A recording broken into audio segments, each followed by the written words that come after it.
Nat Turner, leader of America's greatest slave revolt, 1800 till 1831. Nat Turner was the leader of a revolt that put more terror in the hearts of the oppressors of the black man than any other event since American slavery had begun. And he started out with only 7 followers, 6 fewer than John Bround in his immortal raid on Harper's Ferry. He succeeded in so alarming the slaveholders that it was necessary for the United States to call out a portion of its navy to their rescue. Nat was born a slave on the plantation of John Travis of Southampton County, Virginia. He was an unmixed Negro with strongly marked African features, short and powerfully built, and according to the Anglo-Saxon standards, unattractive. But from his piercing black eyes there shone genius and an undaunted soul, what Byron called the eternal spirit of the chainless mind. Born a lover of freedom, as surely as were Robert Bruce, Oliver Cromwell, George Washington, Patrick Henry, Simon Bolivar, and Gibraltar, he experienced what none of these patriots had, namely the lash of the slave whip. But even that could not tame him. What right, he demanded of himself, with ever-increasing bitterness and vigor, had white men to treat him like an ox simply because he was black, when an indomitable soul within told him he was as good as they. Revolt was born in his soul. He thought of his father, who brought it as a slave to America, had escaped and had somehow made his way back to Africa. He tried to escape too, but he was caught and brutally flogged. This experience maddened him all the more against his master and all white people, but it made him more sensitive to the sufferings of his fellow slaves. Deeply religious, he told himself that God had caused him to fail because he tried to escape alone. He resolved that when he left the next time, he would be taking the other slaves with him. Therefore, he spent his waking moments planning how to do this.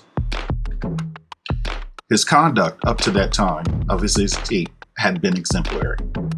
He was never known to drink, swear, or steal.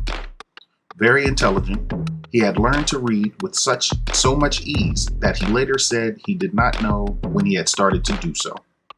Once, when as a little child, a book with pictures was given to him to stop him from crying, he began spelling out the names of the objects. He was also skilled at making pottery and knew how to make gunpowder. A born mystic, his Sunday school teachings made him even more so. His feet trod the earth, but his spirit roamed in regions beyond earthly confines. As Muhammad, the camel driver, heard the Spirit bidding him go forth to preach the doctrine of one God, as Constantine the Great saw a sign in the sky bidding him conquer the Christendom, as Joan of Arc heard voices in the forest bidding her arise and drive England from France, just as surely Nat Turner heard voices as he walked behind the plow bidding him arise and free his people. Such is your luck, said the voices. Such you are called to see. Let it come, rough or smooth, you must surely bear it. He saw visions, as did St. John in Revelation, forecasting his own living mission. In the sky, he saw black hosts and white ones battling, shutting out the light of the sun. The thunder rolled, blood flowed like a river, and then came shouts of victory. The blacks had won because they had God and the right on their side. At times, he saw Christ stretched out across the whole of the breadth of the skies. On the leaves of corn were drops of blood, Christ's blood, shed for all men, white and black alike. In the woods and on the leaves appeared letters and numbers and the figures of men.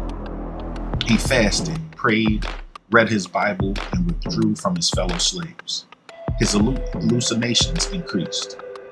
On May 12, 1828, the Holy Spirit appeared to him and told him that the yoke of Jesus had fallen on him, and that he must be prepared to fight against the serpent. When the time came, he would see a sign in the sky. Until then, there should be a seal on his lips.